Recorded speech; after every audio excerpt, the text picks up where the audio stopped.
My sister Daisy and I were in desperate need of a long vacation. Being the owners of our own business, a small but very popular bakery in Chicago, we had our plates full. After the daily breakfast rush, there was still a very long shift of incessant baking and preparing the doughs for the next day. At the end of every shift, we were beyond exhausted. And after 2 years straight with no breaks, completely burned out. So when Daisy approached me with the idea of us taking a long vacation to rest and recharge, I was all in. She had been seeing this guy for a couple of months who owned a gorgeous cottage, her words, near Lake Michigan that served as a short-term rental. And it was popular, with a capital P. When she showed me the pictures on the website, I could barely believe my eyes. Daisy wasn't lying when she said it was gorgeous, and all the other dozens of people that had already stayed there thought so too. Our well-deserved vacation couldn't come soon enough. The cottage was around 3 hours away, but since our commute to the bakery was just a short walk, neither of us was used to driving long distance anymore. So Joe, Daisy's not-yet boyfriend, was kind enough to drive us there. Turns out his family owned a couple of short-term rentals in the area, and he would spend the week setting up 2 of them for tourists from outside the country. The other houses are 30 miles away, so whatever you need, give me a call, Joe explained as he was heading out. Service can be spotty from time to time, but worst case scenario, the closest neighbor lives just 4 miles away. His name is Mr. Willard. After giving us the codes for the security system and explaining how to use the kerosene heater in the pantry in case the power went out, and went on his merry way. Without further ado, we took to exploring the property right away. The cottage had 3 suites with lavish bathtubs, an open-concept kitchen beside a spacious living room, and a front and back porch that had me dying to sit on a recliner and read for hours on end. There was a tool shed about a quarter mile from the house, and about 2 miles after that, a lovely pond that was deep and clean enough for us to swim. It was nearly perfect. The only downside being that it was too deep into the woods for my liking, and we still saw no sign of the lake. But Joe was letting us stay there for free, so I wasn't going to complain. All I wanted was to relax and forget about work for an entire week. I wished I could say that my first night at the college was every bit of the dreamscape I hoped it would be. But as someone who grew up amongst the city traffic and the constant noise of humans everywhere, the stillness of the forest was hard to get used to. Every ruffle of leaves on the ground, an occasional nocturnal creature sounded too foreign to my ears, keeping me on edge. On the morning of our second day, I woke up to one of my matching sets of underwear sitting atop the kitchen counter. Daisy was not unfamiliar with playing pranks on others, but that was a very odd and nonsensical prank to play. I mean, what was the reasoning behind it? Either way, I went to put it back inside the drawer, but had the distinct impression there were fewer items inside than when I first put things away. Exhaustion and stress were probably messing with my perception, so I brushed those concerns aside. Midway into our third night, I was jolted awake by a piercing scream coming from Daisy's room. "There was a man in here!" she said, shaking, once I reached the door. I opened my eyes and he was standing right there! There being the small balcony that connected her bedroom to the back porch. I checked every single tile of that balcony, but found no evidence of said man. I suggested that we should call Joe to investigate, or, in the very least, to stay with us for 1 or 2 days. But Daisy said he had called the day before, informing her that he had to travel further up north to deal with a squatter situation. He was now 7 hours away, and otherwise unable to come to us at least until day 6.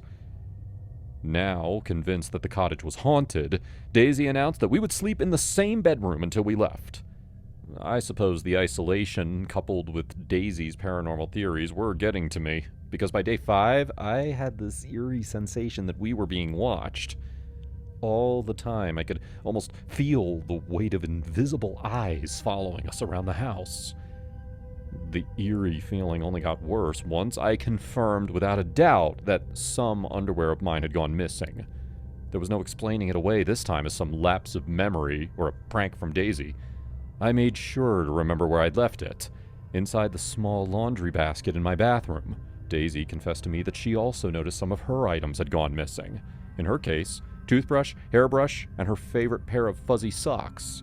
Frightened, alone, stranded, and with no phone service, We decided to venture outside into the woods. Joe mentioned that the closest neighbor wasn't far off from us, so we could use his phone to call Joe and figure out what to do after that. Except we walked and walked and walked and didn't find this guy's house. Actually, we found no houses around. At all. There was nothing but miles of untouched woods ahead of us. With just our phone lights to guide us, it was already pitch black when we stumbled towards the fence that marked the property lines. On our way back towards the cottage, Daisy noticed a faint light coming from the tool shed. We hadn't been back here since the day we arrived, so we hadn't noticed it before. It was unlocked, too. We were mortified to find out the unassuming outside hid a space more reminiscent of a small office than anything else. The only tools inside were a bunch of electronic gadgets, tons of wires, and notebooks. 2 of them. What the hell is this? I asked, halfway inside the shed, already opening one of the notebooks. Daisy's confused expression told me she was as clueless as I was. A weird web page was opened on the forum of a website called Ask and You Shall Receive, although the actual URL seemed more like someone had had a stroke over the keyboard. A note right at the top of the page by the username Jin read, "The time has come, friends. For the first time, you can bid for a chance to interact face-to-face with our latest guests. We'll have 5 games to choose from. Peekaboo, Simon Says, Hide and Seek, Capture the Flag, and Tag You're It. As a request from our seasoned players, and to make things more interesting, for our final game, electricity will be out until dawn, and the phone signal blockers will only be on until 3 a.m. Can you finish the game in time? As always, highest bidder takes the cake." What the hell was going on? I clicked on the tab named Game 1, Peekaboo, and found a video file showing the outside of the cottage. Our cottage. I couldn't click fast enough. Most of the footage was uneventful, except for the part where a lanky man dressed in all black approached the cottage at around 2 a.m. and stood outside one of the windows, touching him. Once he was done, he went around to another window and did the same. We didn't have to guess who he was looking at. He was outside our bedroom windows.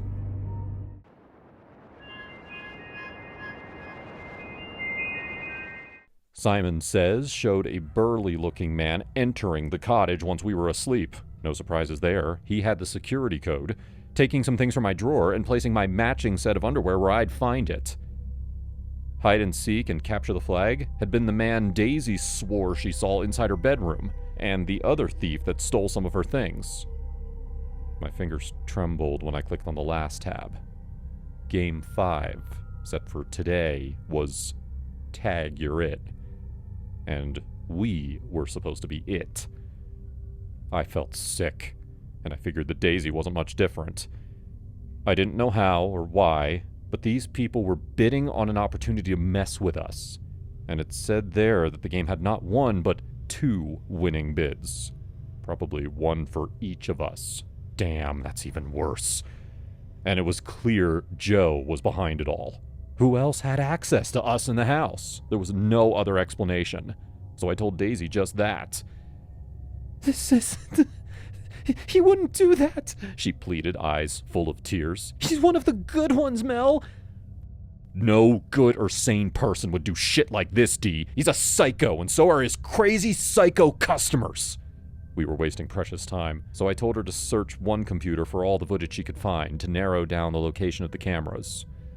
From what we saw, there were around 9 cameras inside the house, and 2 outside facing the back and front porch. Luckily, none were facing the woods or inside the shed. The pantry was also clear. With our phones practically dead after using them as flashlights, and with no electricity to charge them, we couldn't risk wandering into the woods in the dark. We wouldn't get far, that was certain. All that was left was to go back to the house and prepare for the confrontation with those people. Whatever happens today, Dee, we have to make it. When we got back to the house, we weren't surprised to find that everything was dark. The men from the footage all came around midnight to 1 a.m., so we still had some time. Hopefully. The only source of light we had were 3 boxes with dozens of emergency candles Daisy found inside the pantry, so we scattered them across the cottage. Made the place look like the set of a romantic music video from the 80s. If only.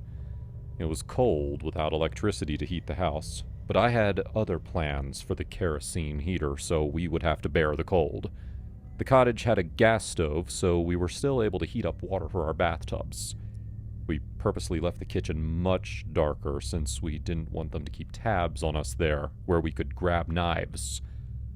All there was left to do was to fill up our tubs, 1 bucket at a time. By the time everything was done and 1 a.m. rolled around, we were both shivering from more than just the cold.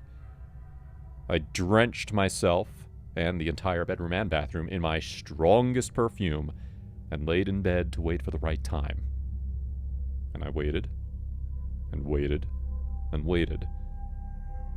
However, long after, I heard a faint creaking of wood coming from the living room. I knew then that the time had come. Imagining he wouldn't have a way to check for the cameras once already inside, I slowly moved towards the bedroom, pretending as though I was ready for a bath. I sat on the edge of the bathtub and stared at the liquid inside it, careful not to touch any of it. The candles flickered ever so slightly when he got inside the bathroom, but still I didn't move. Only when he grabbed me by the hair abruptly, intent on catching me off guard, that I grabbed the air freshener by the sink and sprayed all over his eyes. He shoved me, and I hit the cold floor, hard. But it didn't matter, because he was right where I needed him. 1 strong kick, and he stumbled over the edge of the tub, falling inside it.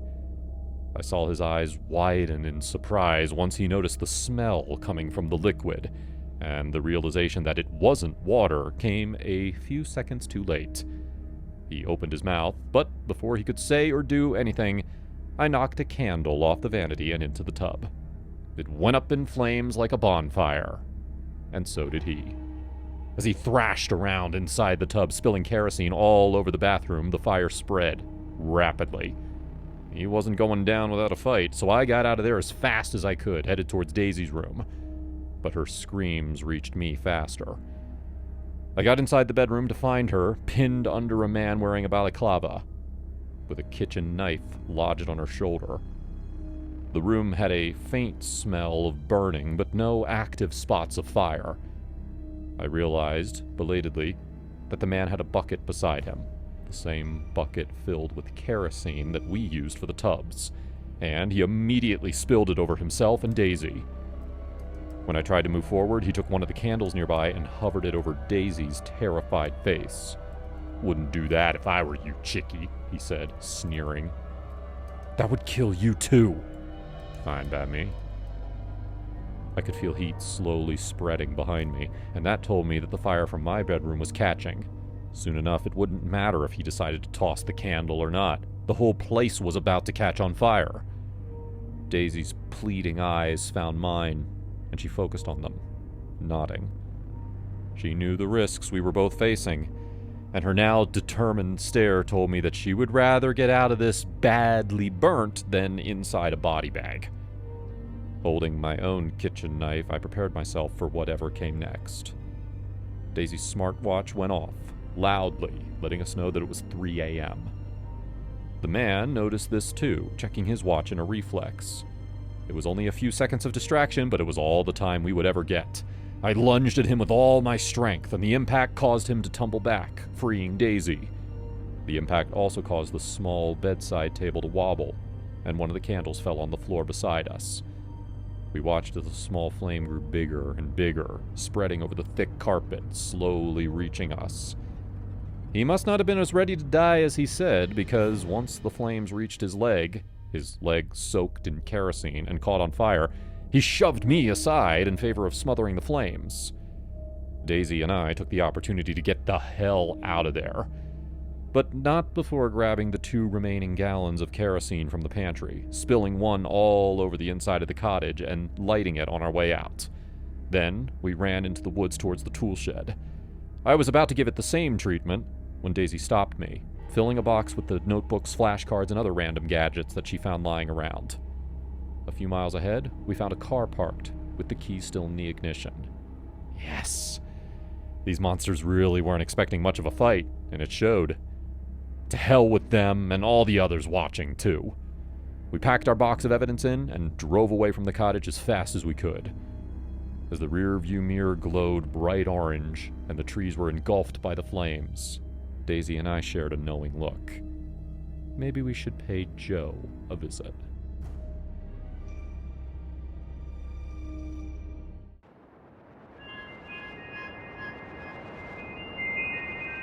I've never used Airbnb before. I always thought it wasn't worth the price, instead of opting for youth hostels and cheap motels whenever I wanted to travel.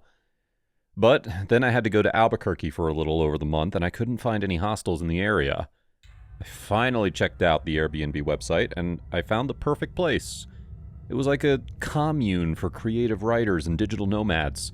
It had a shared workspace, plus some nice amenities like a pool and a gym. I'd have my own private room, but I'd also get to meet other young travelers. And the best part was, the place was well within my price range. So I booked the room and then flew down to Albuquerque. I decided to just use Uber wherever I went instead of renting a car. Ryan, my Airbnb host, assured me that everything was walkable for my new place. Honestly, I was very excited. I took an Uber from the airport to the address that Ryan had sent me. As I rode there, I realized that the location wasn't as walkable as Ryan had insisted. The driver took me far out of the city into an empty neighborhood in the middle of nowhere. There was absolutely nothing nearby. No stores, no restaurants, just a few private houses and a lot of empty land. My driver dropped me off, asking if I was going to be okay here. I thought that was a weird thing for an Uber driver to say. I told him I was fine, and then punched Ryan's code into the gate. Dragging my luggage behind me, I walked around the premises. The commune looked pretty accurate to the photos I'd seen, but there was a really creepy vibe to the whole place. I didn't see a single other person there. I walked through the main building where they had the shared workspace. It was spacious and decorated beautifully, but it too was completely empty. I followed the directions on my phone to Ryan's private room in the back of the complex. He was supposed to meet me there in person, but instead, he left me a note taped to the door. "It's unlocked. Keys are inside. Enjoy your stay." Disappointed, I pushed open the door and put my luggage on the counter. The room was exactly as he had described, but I still felt uncomfortable. I settled in, took a shower, and then went outside to try to see if anyone was around. The place was very quiet. I hadn't brought any food with me, so I had to go find the nearest grocery store. The map on my phone said that the nearest store was miles away. I tried to order a ride on Uber, but none were available. We were too far out. Without knowing what else to do, I messaged Ryan again, asking where I could go for food. He didn't respond. Thankfully, I had a single bag of M&Ms in my backpack, so I ate those. Still hungry, I got into bed and took a nap. I woke back up around sunset. I could hear noises outside. Excited, I realized that more people had checked in. Maybe they could give me a ride back to the city where I could find a real hotel. I grabbed my room key and headed out. When I walked into the common room, I saw a huge group of people inside. They were all standing in the center of the room, whispering to each other. They seemed to be about my age. They were dressed all in black, and I didn't see any luggage with them. Honestly, they looked like a cult. I ignored my nervousness and stepped closer. All at once, they turned to look at me. None of them smiled. Hi, I said. The whole group stared at me, not moving. Then they formed a huge huddle and started whispering again, obviously about me. The tallest man in the group left the others and started walking toward me. Either he was their leader, or they'd just appointed him to deal with me. He smiled and extended his hand. When we shook, his skin felt deathly cold. "I'm Aquarius," he said. "Jill," I told him, even though I hated to give this creep any personal information. He walked around me, examining me. He stopped right behind me and placed his hand on my shoulders. I was too afraid to move. "Tell me your birthday." "August 6th. The words just came out. He instantly let go of my shoulders, but he still stayed behind me. I was facing the rest of the group. When I said my birth date, all of them gasped, like I just admitted to a crime. Aquarius grabbed the tops of my arms, holding me in place. His fingers dug into my skin. "I'm sorry, but you're a fire sign. We have no use for you." All at once, the rest of them started walking toward me. I had no idea what they were going to do to me, but I wasn't going to wait and find out. I slammed my heel into Aquarius's shin. He loosened his grip on me, and I twisted free. I could feel hands grab at the back of my shirt, but I was too fast. I ran out of the building and into the main courtyard. I raced to the front with no plan except to get as far away from these psychos as possible. I was almost at the gate when I saw something hidden in the bushes. I slowed down a little bit to see what it was. There, half buried in the ground, was Ryan, the Airbnb host. I recognized him from his photo, but in the photo, his head wasn't cratered in by some blunt object. I almost threw up, but I had to keep going. I made it to the gate just as the strange people reached me. They grabbed my arms, but I was able to squeeze through the half-open gate. Then I pulled it shut and jammed a stick between the bars so they couldn't open it. There was just empty space in front of me, with one lonely highway running from left to right. I didn't remember which direction my Uber had come from, so I randomly picked the left and kept running. For a while, the people in black followed me, but once I got far enough away, they all turned back. Maybe they were going to go for their cars. I kept running until I got to a private house. I'm not sure how far away it was. No one was home, so I hid in their well house and called 911. After what I told the police, they sent a bunch of cops to the Airbnb. I met one of the police cars on the road. An officer guided me to her car and took me back to the station. I didn't find out until later that night what had happened. The strange group had booked all the rooms on the property for some sort of gathering.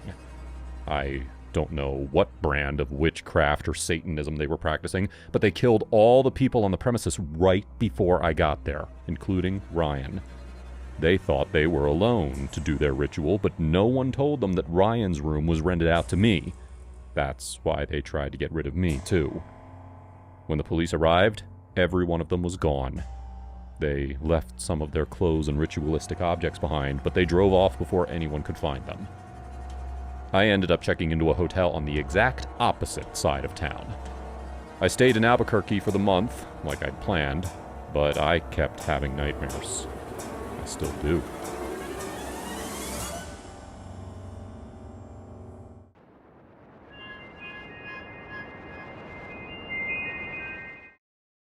Last summer, I decided to visit my parents in northern Arizona. I don't really fit in with the rest of my family, so it's been a while since I've seen them. Growing up, my parents were always closer to my brothers than me. They were all short and stocky and really into sports. I was the exact opposite, tall and skinny and kind of a nerd. Still, they were my family, so I owed them a visit. The closest airport was in Las Vegas, and I figured I'd just rent a car there and then drive the 2 hours to my parents' house. My Aunt Nancy found out I was coming, so she offered to pick me up at the airport. I said yes, of course, but I didn't really want to rent a car. It seemed pretty nice of her, especially since my Aunt Nancy didn't really like me that much. She met me at the baggage claim, and then we started to drive out of the city. Instead of going south to Arizona, she went in the opposite direction. I asked her what was going on, and she explained that she wanted to swing by Ikea first. They didn't have any Ikeas in her part of Arizona, so she always went to the one in Vegas when she had a chance. I really just wanted to get back to my hometown, but my aunt was doing me a huge favor, so I couldn't really complain. When we got there, I asked her what she wanted to shop for. She just shrugged and said, "Nothing in particular, just browsing." I gulped. I knew that browsing meant that we'd be wandering around the store for hours. It was going to be very, very boring. If you've never been inside of an Ikea, those places are huge, and they always hide the exits. So even if you want to leave, you end up walking around the store a bunch of times before you even know where you're going. I just followed Aunt Nancy around, first to the dishes, then to the towels, and then clothes and other stuff. Then moved back to the dishes. It was mind-numbing. Then Aunt Nancy froze. She grabbed my arm and squeezed. I looked at where she was staring, and I saw a very normal guy walking around and checking out washcloths. "Quick," she said. "Come with me." She pulled me around the corner. We were now hiding behind a pillar. Nancy peered around the edge to see if that man was still there. He was, I guess, because then she hid again. "Who is that?"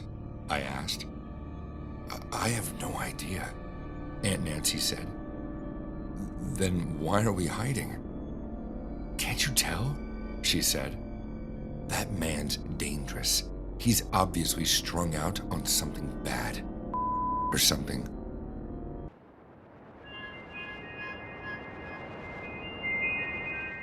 Something didn't seem right. I looked around the corner and saw the man comparing two different washcloths. There was absolutely nothing wrong with him.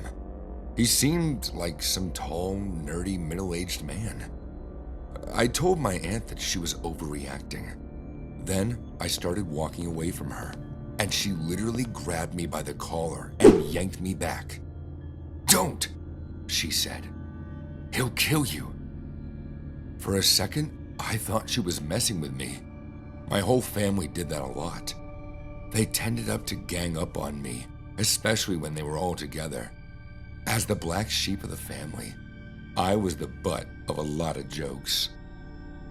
But no, Aunt Nancy looked dead serious. She held my arm and then started moving fast through the store. I had to keep pace, otherwise she'd practically rip my arm off. As we were racing away, that man must have seen us. He started yelling, "Hey, wait!" I didn't turn around, but I could hear him chasing us. We rounded a corner, speeding up. The man kept getting closer. Maybe Aunt Nancy was right. Maybe this man was dangerous. We passed by the cashiers, who just looked at us like we were crazy. Then, when we were almost to the exit, I felt two hands grab my shoulder and pull me back. Aunt Nancy screamed, "Let him go!" The man spun me around and stared into my eyes. He was sweating and out of breath, but he didn't look like he was on. Then he whispered, "Son?" That's when I realized this man looked a lot like me. We had the same eyes, the same hair, the same body type. Then he turned towards my aunt and muttered, "Nancy, I finally found you." Nancy tried to pull me away from him, but I wouldn't let her. I needed to know what was going on. I asked the man who he was. He said that he was my real father. He said that I was stolen from him when I was too young to remember. He mentioned Lois, my mom, and Larry, my dad. But he said they weren't my real parents. By then, Nancy was screaming at the top of her lungs, "Help! This man has a gun! He's going to kill us!" He didn't have a gun. This was just what she was trying to do to get rid of my biological father. Now it all made sense. Why my family was so different than me. Why I never felt like I belonged with them. 2 security guards came and saw that my aunt was freaking out over nothing. Then they escorted her outside. She tried to fight them off. Now that I was alone with the man, he told me more about my past, how he'd met my mother at his job, how she ran off with me in the middle of the night. This all happened back east, in South Carolina. He knew where they'd moved to, and he never stopped looking for me. And now, by a twist of fate, We met at the same Ikea in Las Vegas. This all happened last summer. Since then, I haven't seen my fake parents or my fake aunt again. I went back to my real dad's Airbnb. His name is Jimmy, and he was on vacation from South Carolina. I stayed with him during the whole trip, and I've been in close contact ever since. I can't believe this happened to me. I'm so grateful it did, though. All because Aunt Nancy wanted to go browsing through Ikea.